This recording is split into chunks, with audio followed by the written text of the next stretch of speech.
Well, we got the back hub assembly off. This is the brake side, drive side. And so far the hardest part is these motherfucking rims.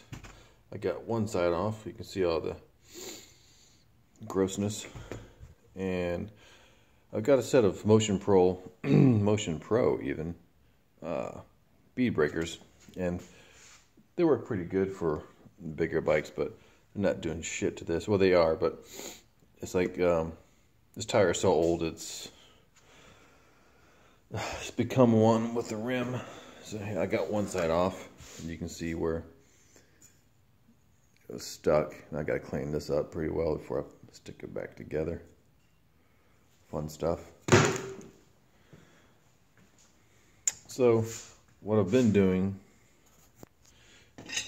is, let's see if we can do this and hold the camera. Who are we kidding? It's a cell phone.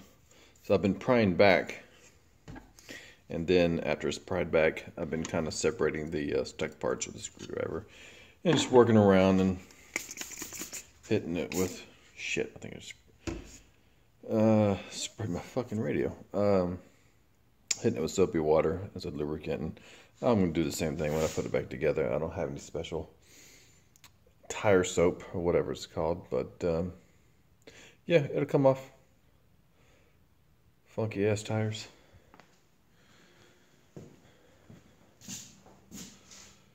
Das ist alles.